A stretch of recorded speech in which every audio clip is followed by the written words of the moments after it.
Hey everybody, how you doing? This is Robert Rivera with Who's On First, the show. And today, as you can see behind me, you know who that is, number 15, Thurman Munson. I got a big collector, Thurman Munson. He's at a secret location. I can't tell you where, but you can see that little collection, and he's going to tell us all about it and how he got started. So go ahead, Mike, introduce yourself. All right. Well, first of all, thanks, Robert, for having me on the show.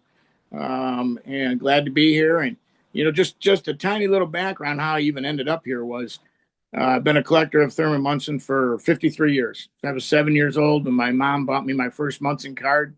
It was a 71 Topps, the famous black border card. But in all my years of collecting, I did a lot of it through a network of dealers in the New York area, eBay, of course, when eBay came around. But I had never really considered or even thought about trying to connect on social media or Facebook with any collectors groups. It never even crossed my mind until about a month ago or 6 weeks ago when I gave it a shot and I found two Thurman Munson collector groups. And since then, I had posted pictures of my collection and got a pretty large response to that collection, and then a lot of questions from people and information, and have established some good connections with folks just like you who have reached out and wanted to know more about my collection and had questions. So 53 years of a lifetime of passion. He was my childhood hero. Like I had said to you before, all the kids in my neighborhood when I was growing up, they always knew, hey, you want to get the George Bretts and the Robin Younts, you want to get all the other big cards, just trade Mike all the Munson stuff. And so they still tease me about it to this day. So, why did Munson become your guy? I know he was a hard player. I'm a catcher, so I love catchers. So he was one of my guys. Honestly, I first wanted to be Greg Nettles. And then they converted me into a catcher. And then I was like, okay, I want to be a catcher. So, where was that? Well, like, Munson's my guy. Well, I think all of it had to do with the fact that my mom, that was the first baseball card that I had ever had. My mom bought that. And then, of course, I saw the name on the card and I liked, that's a pretty iconic pose or picture on the 71 Topps card. So I liked the in-action shot. And then I started to dig a little bit about the player himself. I started to learn what I could. Back in the 70s, we didn't have social media or cell phones or anything. So the Yankees were on the game of the week sometimes for Major League Baseball. And I was probably the only kid in my area sitting watching the Yankees play. And it really wasn't because the Yankees were playing. It was because my guy was playing. So I, learned everything that I could about him and read what I could, where I could, found out what kind of player he was. And then that just appealed to me. And then so as I got older and began to play the game myself, I tried to embody a lot of what he did, the toughness, the leader, a big time clutch player. So that's kind of where that all started from. And then of course, when he died, I was 14, and it was a really tragic, traumatic moment for me as a young kid, because it was, for me, losing my hero like that, it really was almost like a death in the family. And at that point in time, I remembered making the conscious decision that I was going to try to collect everything or whatever I could of his to honor his memory. So that's kind of the birthplace of the collecting and where it took off. And then obviously, as I became older and had access to more funds, you could purchase more things and build a collection. And that's where I'm at today. Well, that's what they say. The difference between boys and men are the price of their toys. Without a doubt. So I got a little shame to show off my little collection of some Thurman Munsons. I got some nice little Alan Gunther. We got that one there. Here's a nice Topps one here. All right. There's another Topps. I don't even remember what years these are. That's a 79 Topps. Yep. 79 Topps. Look at that. This is probably like a 2024, 2025. Yes. Nice Thurman Munson. And I don't know what this one is. This was a Flair Legends. Flair Legends. Those are all nice cards. Yeah, nice cards. They're in my personal collection. I have a little had a little stash of my own personal cards. But I mean, I see all these gloves back there, and I see all this stuff. Show me some of your stuff. What you got over there? Well, what you can kind of see behind me is a number of museum type showcases I have, and I actually have five of them Woo! filled with a lot of the Munson memorabilia. Along the top there, we can see up at the top, those are my collection of uh, player endorsed gloves. They're not gamers. They're not, Munson didn't own them or have them. So those are just store endorsed Munson models, as they say. Munson models. Yeah. Same with all the bats that I have and that.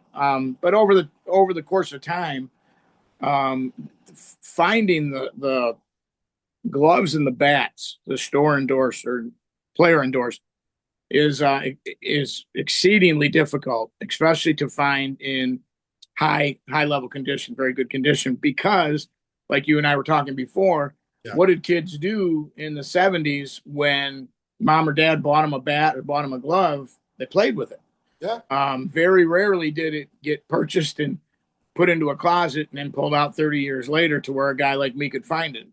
So it's taken me 53 years to find the examples of the endorsed stuff that I have.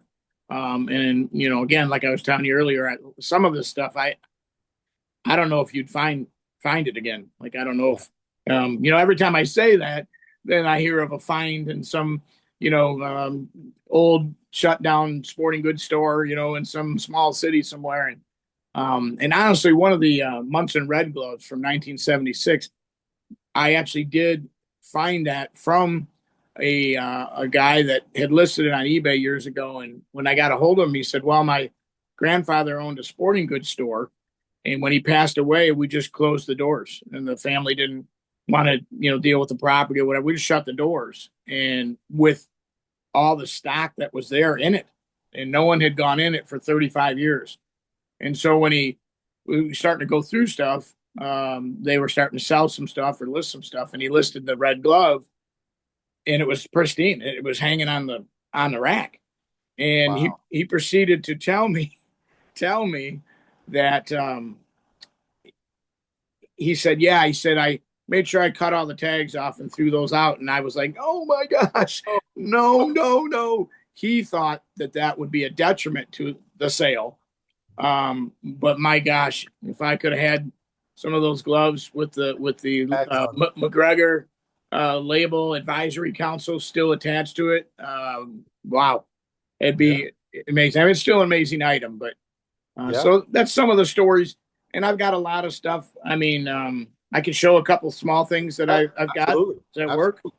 Okay, so back in 1976, there was a testimonial dinner hosted by Kent State University for Thurman Munson in honor of him winning the 1976 MVP award. And it was held, I want to believe it was held in February of the following year, so February of '77. And there was only 400 invitees to this dinner. And so at each place setting, they had a cocktail glass, a matchbook, a full book of matches, and a small compact mirror for the ladies. And of course, then you had your ticket to the event, or you had the actual program to the event. Very, very difficult to find these things. And it's taken me again, 53 years of collecting to find. And what I have now is I have three of the cocktail glasses, and I'll hold one up for you, Robert, to show your audience here. Wow. It's a I guess what you'd call a rocks glass. It's kind Okay. of hard to see. It's got Yeah. Munson's caricature on it. It's got his name and testimonial dinner, American League Most Valuable Player 1976. And on the rear of it, it's got the Kent State logo, Wow. as long as, and it says compliments of Kent Motor Inn, University Inn. So a local hotel sponsored the dinner, one of the sponsors. The matchbooks, again, Matchbooks. had his face on it. It says MVP, American League, and then on the back, Okay. backwards kind of, but And then the compacts for the ladies. This was what it looked like on the front. Wow. And then on the back, simply a mirror. Little mirror. Okay. It's very difficult to find those items. Like I said, once I became aware of their existence, I started looking for them, and my goal was to put together a full place setting. So 4 glasses, 4 matchbooks, 4 compacts, and I have 3 glasses and I have 3 compacts. So I'm still looking for one of each of those. Okay. I also have a pristine ticket to the event, Wow. and actually, this was given to me by the son of Moose Paskert, who was Thurman Munson's college coach at Kent State. I doubt that very many of these exist anymore in any condition. Right. So that's a pretty rare item that I have. So yeah, so the testimonial dinner, I'm always looking for anything to do with that. I only have one program. It's the only one I've ever seen. So a lot of this stuff is stuff that I've bought and then never seen again. So pretty rare. I mean, so what would be your holy grail? What would be something that, if somebody came and was like, listen, I'm gonna give this to Mike, and you sat down and said, God, get this to me. What would you want? Well, obviously a 4th cocktail glass or a 4th compact to finish that place setting. Okay. One of the things I saw, and it's been 20 years, Robert, since I've seen it. I saw a Thurman Munson mini bat, and it was 16. Excuse me, grab this. It was 16 inches long, and I don't know how well this will come up to your viewers here, but I took a picture of it on eBay. That's kind of hard to see, Right. but it had the endorsed, Thurman Munson signature on the end of the bat. And I remember leaving for work that morning. I think the price was $35 or $40. And I thought, well, when I get home today, I'll grab that and take care of that. And of course, I got home, and he who hesitates is lost. I lost out on it, and I have never ever physically seen another one. So that's one of my holy grails that if I ever can get my hands on, I'm always looking for that. One of the other interesting items I got, I just grabbed a couple things. But this right here is let me see if I can get it up here. This is a key fob with Thurman Munson's face on it. Okay. And these were handed out at a toy convention in New York. And I actually have the ad for the convention where Munson appeared. And No.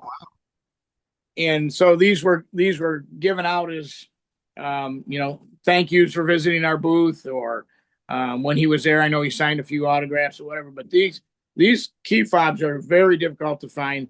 I own the only 2 that I've ever seen, so Wow. I've never seen them again. And so those are kind of some of my favorite items. I mean, of course, all of it's my favorite. Right. Holy Grail type stuff, like you and I were talking. I mean, anything game used, I would love to own something. I do not. A glove or a bat or anything, a uniform of that nature, a hat. It was different times back then. Players, their uniform got ratty and they chucked them in the garbage. Yeah. I mean, cleats got beat up or torn, they chucked them in the garbage. Like the value that collectors now place on those things really wasn't there in the mid 70s, and so therefore a lot of that stuff is gone. Yeah. It's hard to find that kind of stuff, but it's easier for me on sites like eBay now, because my collection is so extensive that it's easy for me to kind of coast right through the offerings, because I know what I'm looking for, I know what I need. So in that sense, it saves me time because my collection is so extensive. But I have a large collection of Munson. Again, not game worn jerseys, but I have a lot of different jerseys, probably 20, 25 jerseys, different jerseys of his. And it's kind of hard to show all that now in this little Zoom screen, but so I'm always looking daily. And I've really enjoyed, like I said, connecting with some collectors on some of the Facebook sites, and then people like yourself. I love the story behind the Yeah, item. yeah, If you came down into my where I have my collection and you were to ask me about any item, I could give you the story behind the yeah, acquisition of it. And that to me is really just as important as the item, because it's the chase, it's the find, it's the catch, it's the acquisition. I mean, it's all of that. yeah. So I mean, yeah, yeah. Now let's say we have a young man watching this, and he goes, "Wow, Thurman Munson. I never heard of the name, and I'm intrigued." What could you tell them about Thurman Munson? What would you summarize Thurman Munson and get them to be a fan of his? What would you say to him? Well, again, I would tell them times are different than they are today. But back then, when this guy played, he was a leader, consummate leader, hard nosed, very tough, played hurt, and he died young.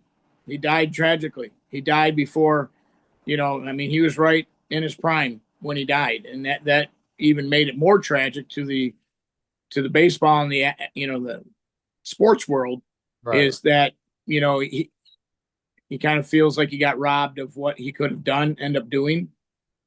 I also think that's part of the major issues why he's not in the Hall of Fame yet. Yeah. Um, I mean, and that's another thing I was just going to ask you. I said, I mean, what would you if you're the spokesman to get Thurman Munson into the Hall of Fame, what would you tell well, here's the thing that bothers me the most. One, and two different ways to look at it, but I think the further we get removed from his career, less people know about him, right? And that could work against any future election to the hall. him? Right. The flip side of that is maybe we need a new set of eyes, and some of these old sports writers that have not elected him, once they retire or move on, maybe we'll get some younger people in there that will take a closer look at not just the stats that he put up, but his impact on the game. And I think too many voters just kind of quickly say, yeah, he was a great player, but he just didn't have enough time. It's a shame, but he just didn't. Well, I don't totally buy that argument. Sandy Koufax is in the Hall of Fame. He played for 7 years. His arm blew out, couldn't play anymore, but he had racked up some stats. And the biggest key is that he was a dominant player in his era. Well, in Thurman Munson's 9.5 years, there were three dominant catchers: Johnny Bench, Carlton Fisk, and Thurman Munson. The other two are in the Hall of Fame. So do the math, right?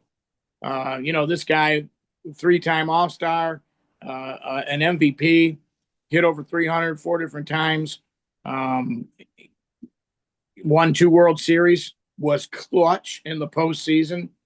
And so he belongs in the Hall of Fame. And what's interesting enough is, collector-wise, he's almost treated as a Hall of Famer anyway. Like, Yep. you will pay prices to acquire things of his like you would a Hall of Famer. And he is one of the. This is the thing I just shared with my wife the other night. But he's one of those players that if tomorrow the Hall of Fame elected and put him in, no one would bat an eye. No one would question it. No Yeah. one would complain about it. Everybody, a lot of people would say, "My God, what took you so long?" Right? And the other people that weren't aware would look at how he's been treated like a Hall of Famer all this time. People are going to make the comment, "I thought he was in the Hall," right? So I don't think there's really any political risk for these Hall of Fame voters to vote him in. Like, there's not going to be any backlash. I mean, people want him in. He deserves to be in. So, I think the Hall of Fame. Well, I'm going to use my logic here quickly for you, Robert. So, if we're going to keep players out like Bonds and Clemens and all that, for the PED stuff, but speaking to their character, right? Right in the Hall of Fame bylaws, they talk about character of the player. Well, if you're going to keep players out because of their character, then why wouldn't we put players in because of their Because character? And so combine his stats, his accomplishments, and his character, and give the man a bust in Cooperstown, man. You know what? I'm gonna write my letter right now. We're gonna check them in. We're gonna check them in. We're gonna check them in. When I Yeah, was there in 2019, one of my dad's things was to see the first Rivera put into the Baseball Hall of Fame. And we got to see Mariano Rivera put into the Baseball Hall of Fame.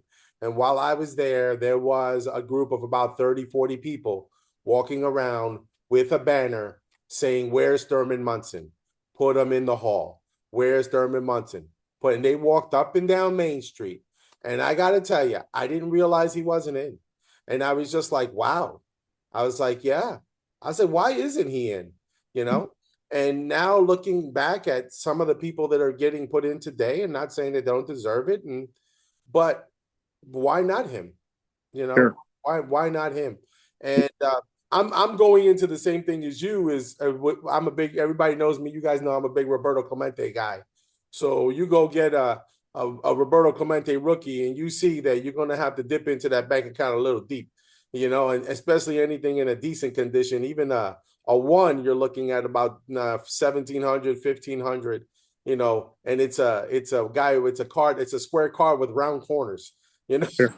Enjoy the passion that you have with it, and you know it's amazing. And the stories, I love the Mhm. stories, and that's a lot of the stories, a lot of the stuff that I collect, it comes with a story.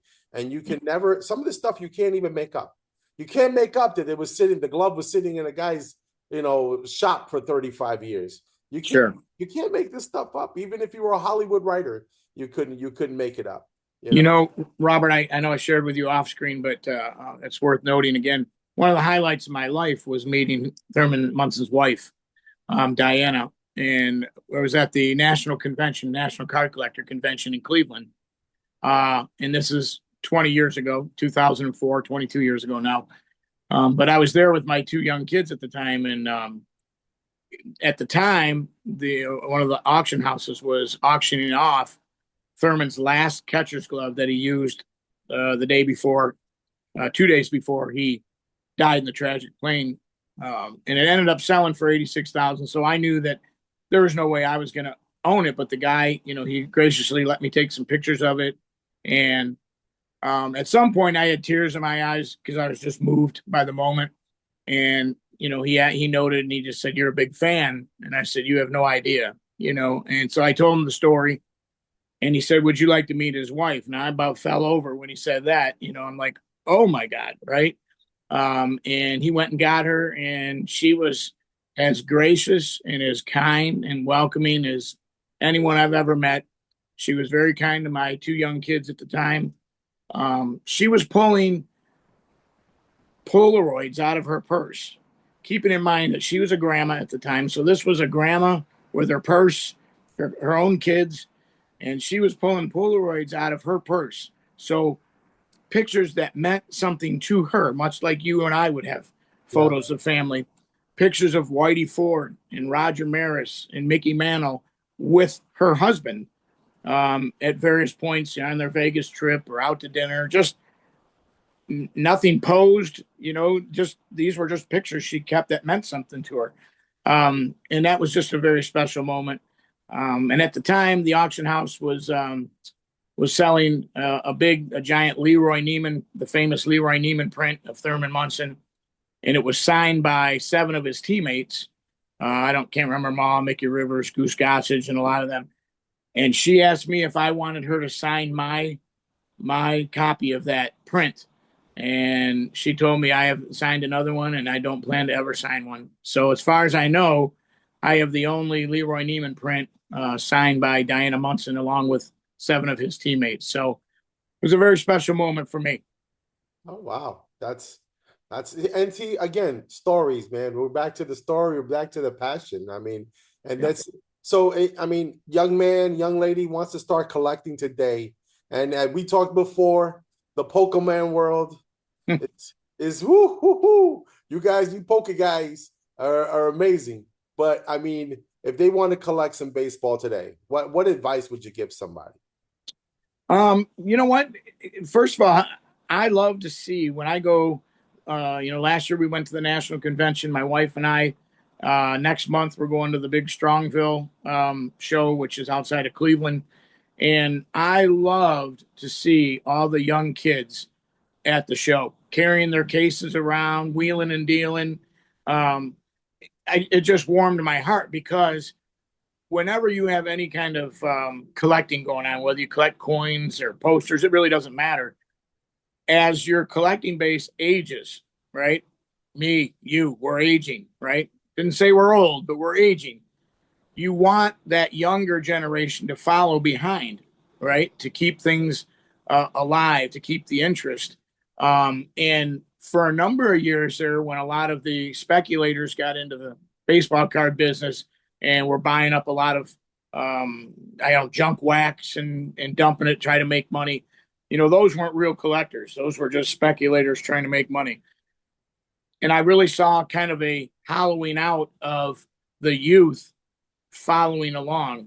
And now I'm really gratified to see a lot of it. And a lot of it, Robert, has to do with, like you said, Pokemon or Digimon and a lot of some of these anime type stuff. I mean, there's other areas of interest for the young people. Yeah. But as far as baseball specifically or football, any of the other sports, collect what you like. I mean, if you collect a player or a team because you love their uniforms, so be it. If you collect, there's so many different parts of collecting. You can collect all Hall of Famers. You can collect all bald guys. I mean, it really is limitless. But I would just tell a young collector, collect what you like, and it's your collection. You define its parameters. You determine what that collection looks like. And like I said, when we were at the National last year, I was pleasantly blown away by the amount of young kids. And I'm talking kids 13 and under. Yep. I'm talking kids 10 years old walking around with big collector cases and opening them up and sitting on the floor and trading with other kids. It was pretty gratifying to see that. Yeah. My advice to these guys is ask questions, man. Sure. You got older guys like you and me, when you're asking questions, hey, on this card, I saw it said 78, but then on the other card, it looks identical, but it has a U on it. What does that mean? You know what I mean? And I was like, I love when they ask these questions, or I get a specific question about a Roberto Clemente. That tickles my fancy. Like I'm like, oh my God, the kid really likes Roberto Clemente. I was actually able to turn a kid on to Roberto Clemente when he turned around and he says, oh, this baseball player is the best. I said, you ever heard of Roberto Clemente? And he says, no, I never have. I said, you may want to look him up. You're talking about a guy who got 12 gold gloves, 12 years in a row. And he was like, what? He goes, that's unheard of. Yeah. So, and when I see that, it also makes me happy. And sometimes I turn around, I see these kids and I give them a little pack of cards. Sure. It's not the best cards and stuff like that, but it gets them started. Look up those players. You never know, And I have a habit of throwing a Honus Wagner in there once in a while. It's a reprint, but it makes you think, ooh, Honus Wagner, who is this guy? Sure. And it's just like, hey, you never know who you're going to get. You never know. But the one thing that I noticed at the last National was, and I was telling my wife again, is as a dealer, and I didn't see any dealers do this, but as a dealer, I would warn you not to just shuffle kids away from your table. Yeah. Because you want to get them interested. You want to answer those questions. But B, Robert, I saw some serious stacks coming out of kids' pockets, and I don't know where they got it. Maybe they cut lawns for the summer. Maybe they work for their parents. I don't know. But they were whipping out serious money to buy cards. And so as a dealer, you want to make sure you're embracing the young ones because they're the future of collecting. I mean, if Thurman Munson were alive today and he came to your house and walked into your basement, what would you say to him? I probably would stroke out.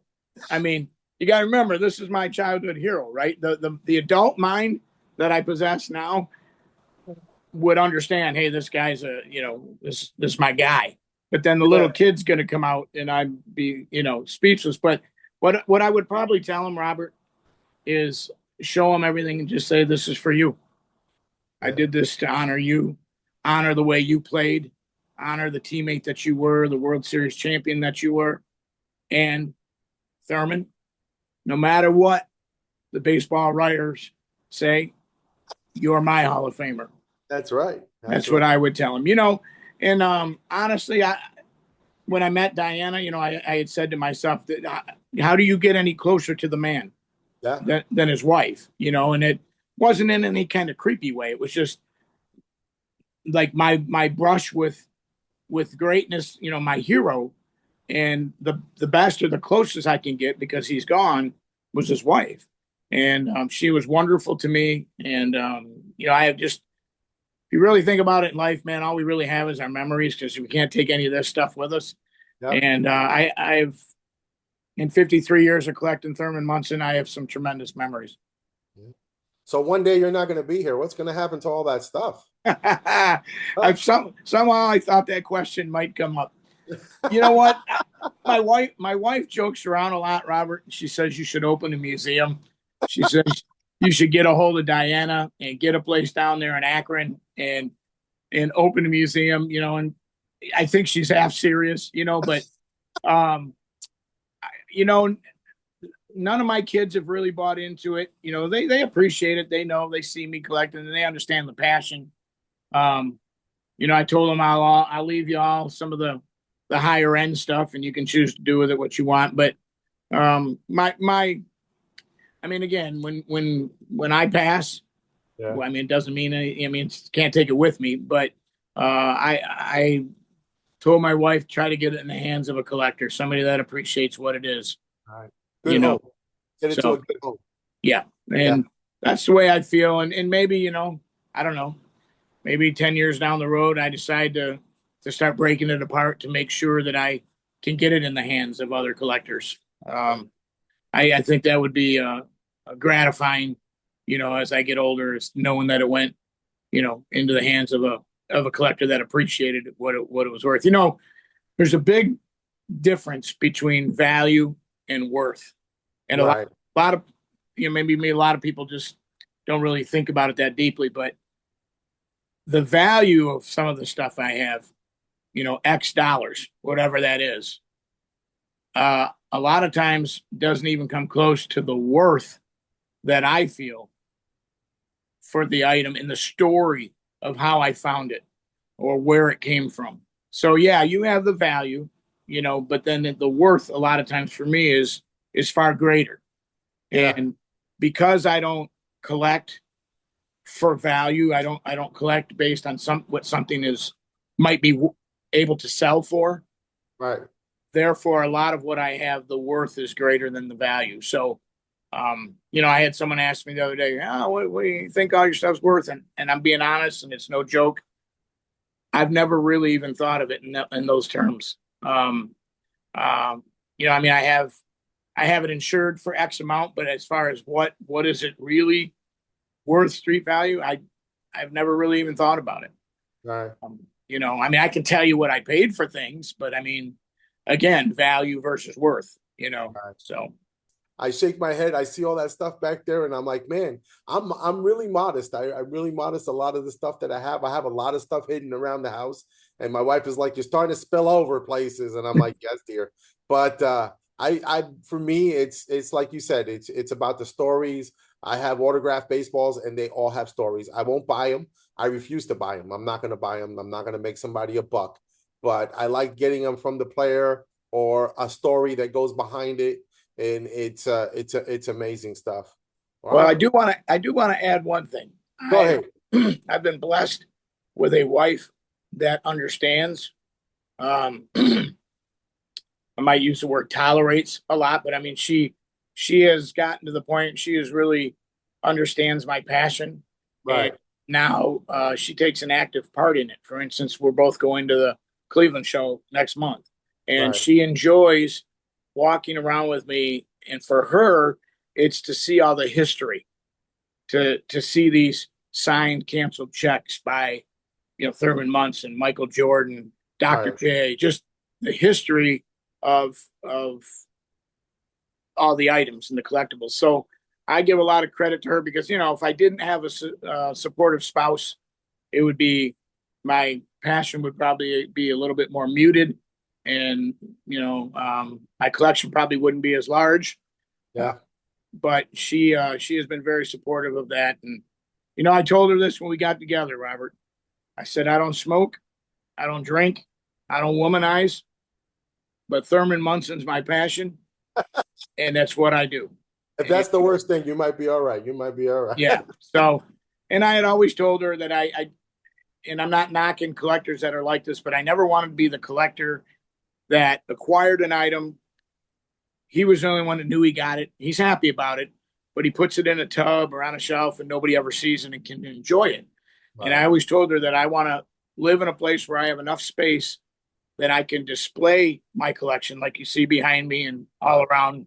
And I've brought dozens and dozens and dozens of people down here to view it, and they all leave with the same, oh my God, kind of look, like, that is amazing. But I get a chance to tell them some of the stories about some of the things and show them some of the items.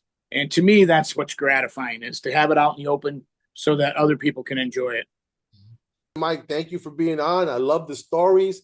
One day I hope to visit you and check all this out. And I'll bring my collection of Thurman Munson so you can say that's cute.